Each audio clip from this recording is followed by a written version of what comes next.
कुछ न्यूज़पेपर मेरे बहुत दिनों से जमी हुई थी, मैंने पढ़ा नहीं है, तो आज पढ़ते वक्त मेरी ये वाला हेडलाइन नज़र में आ गया।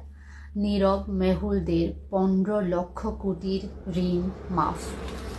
तो इसको पढ़ते वक्त मुझे ये ख्याल आया कि नीरव मेहुल की जो 15 लाख करोड़ रुपए की घोटाला है, जो बैंक कर्जा है, वो बिना चुकाए ही भाग गए। तो ये कितने साल बीत गए हैं, पर इन सालों में न जाने कितने किसान, कितने गरीब मरे हैं। 50,000, 1 लाख, 1.5 लाख, ये सब पैसे ना दे पाने की वजह से न जाने कितने गरीबों ने आत्महत्या का रास्ता चुन लिया। न जाने कितने गरीबों को बैंक कर्मियों द्वारा अपमान सहना पड़ा। क्या आपने कभी सुना है कि पॉलिसी मेकर्स जो होते हैं बैंक की, उन्होंने कभी सुसाइड किया है? क्योंकि पॉलिसीज़ तो वो बनाते हैं जो लोन लेते हैं। अगर उन्होंने लोन वक्त पे नहीं चुकाया तो कभी आपने ऐसा सुना है कि पॉलिसी मेकर्स सुसाइड करके मर गए हैं? नहीं सुना ना। बैंक जो है वो कभी भी किसी भी इंसान को फ्री में लोन नहीं देती, सूद समेत वो अपनी जो लोन की किश्त है वो लेते हैं। मतलब जितना हम लेते हैं उससे कई ज़्यादा वापस करते हैं ना बैंक वालों को। आज 21st सेंचुरी है, फिर भी मुझे बोलना पड़ रहा है कि बैंक और साहूकार में ज़्यादा फर्क नहीं है।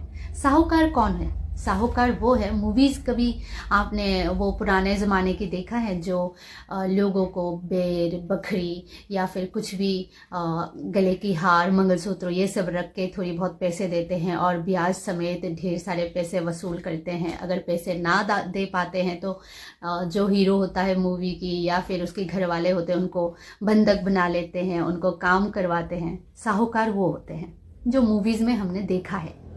21st सेंचुरी में आके बैंक वाले अगर साहूकार जैसे बर्ताव करेंगे तो कैसे चलेगा? लोकतंत्र कैसे चलेगा? गांव में लोन पाने के लिए क्या करना पड़ता है पता है? जो बैंक कर्मियां हैं उनके साथ सेटिंग बिठाना पड़ता है। उनको इतने % मिलेगा तो वो हमारे लोन पास कर देंगे, वरना अगर उनके साथ निगोशिएशन में अगर हम नहीं जाते तो बैंक में हमें लोन भी नहीं मिलता। ऐसा चल रहा है। लोन किसे चाहिए होता है? जिसके घर में किसी भी चीज़ की कमी नहीं है, ऐसे बंदों को तो लोन की ज़रूरत नहीं है। लोन किसे चाहिए होता है? जो बेरोज़गार है, जिसको अपनी रोज़गार बढ़ाने के लिए, अपने रोज़गार के लिए, अपने पेट चलाने के लिए कुछ करना होता है ज़िंदगी में। अपनी आंखों में ढेर सारे सपने लेके वो बैंक के पास जाते हैं कि कुछ लोन मिल जाए। या फिर वो गरीब किसान जो अपनी खेतीबाड़ी करने के लिए पैसों की ज़रूरत होती है तो वो जाते हैं लोन के लिए। या फिर ऐसे कोई सरकारी मिडिल क्लास फैमिली के बेचारा इंसान जो लोन लेने जाते हैं ताकि उसकी घर चल सके या फिर वो छोटा मोटा एक घर बना सके अपने परिवार वालों के लिए, या फिर कुछ भी। सिंपल सी बात है, जिसको लोन की ज़रूरत होता है वो लोग पहले से ही पैसों की तंगी में रहते हैं। मतलब बैंक उनको मदद करता है आगे बढ़ने में, आगे जाने में, ज़िंदगी में कुछ करने के लिए। बैंक वाले भी बड़े चतुर हैं, वो हर किसी को लोन नहीं देते। वो पहले अच्छे से जांच पड़ताल कर लेते हैं। अगर ये पैसे नहीं दे पाया तो मैं कैसे वसूल कर पाऊंगा, मैं कहाँ से ये वाला मैनेज कर पाऊंगा, ये सब देखते हैं। उसके बाद ही वो लोन पास करता है। लोन लेते वक्त बहुत सारे टर्म्स एंड कंडीशन होते हैं जो आम लोग जान ही नहीं पाते, क्योंकि अक्सर वो जो नोट्स होते हैं, जो टर्म्स एंड कंडीशन होता है वो अंग्रेज़ी में होता है और बहुत सारे आम लोग अंग्रेज़ी समझ नहीं पाते, वो पढ़ नहीं पाते।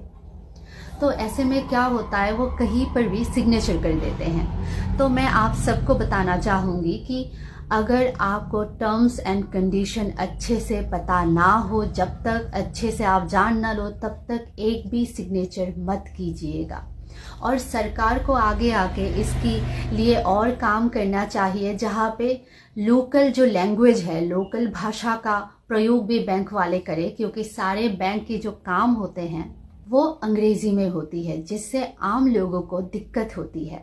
दिल्ली हाई कोर्ट के वकील नवीन शर्मा बताते हैं, अगर कोई भी व्यक्ति लोन की किश्त अगर वक्त पे ना भर पाए तो बैंक कर्मी या फिर बैंक कर्मी द्वारा जो फाइनेंस कंपनी वाले हायर करते हैं ना, जो फाइनेंस के लोगों को हायर करते हैं, वो लोग उनको डरा नहीं सकते, धमका नहीं सकते। अगर ऐसा कुछ भी बैंक की कर्मी या फिर बैंक द्वारा आपके साथ ऐसा कुछ भी होता है तो आप आरबीआई में कंप्लेन कर सकते हैं या फिर अपने जो आस पड़ोस की थाना है, लोकल पुलिस है, उसमें जाके कंप्लेन कर सकते हैं। सीनियर एडवोकेट के मेनन ने बताया कि आरबीआई की रूल के मुताबिक बैंक के द्वारा हायर किया गया फाइनेंस कंपनी या फाइनेंस के लोग किसी भी ग्राहक को, यानी कि जिसने लोन लिया है, उसको कभी भी आमने सामने जाके या फिर फोन पे धमकी नहीं दे सकता।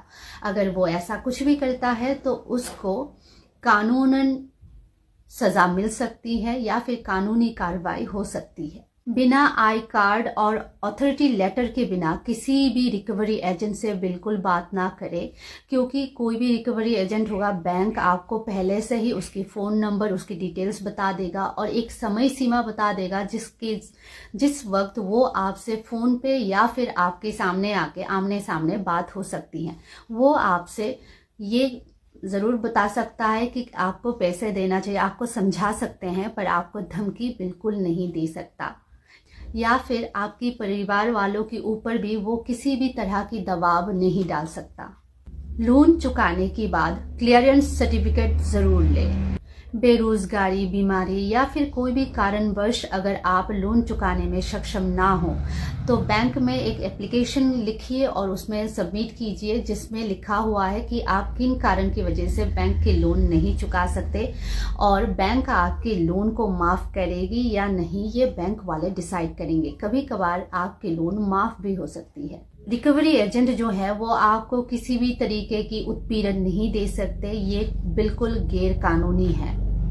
लोन, बैंक के बहुत सारे ऐसे मुद्दे हैं जो अभी तक आम लोगों तक ठीक से पहुंचा नहीं है। बैंक कर्मियों को या फिर आरबीआई को या फिर हमारी सरकार को ऐसे और भी स्टेप लेना चाहिए जिससे आम लोगों तक आसानी से वो सारी बातें पहुंचे जो उनको नहीं पता।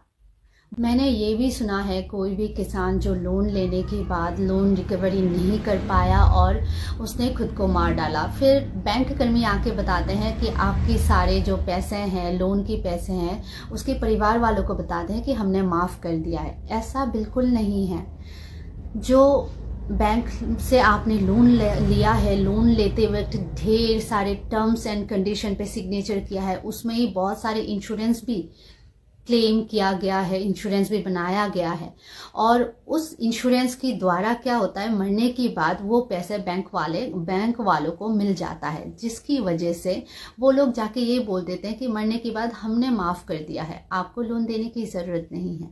उन्होंने माफ़ नहीं किया है, उनको वो पैसा कहीं ना कहीं से वो रिकवरी कर लेंगे। बात ये है, तो जानकार बनिए जो आरबीआई कहता है और सतर्क रहिए।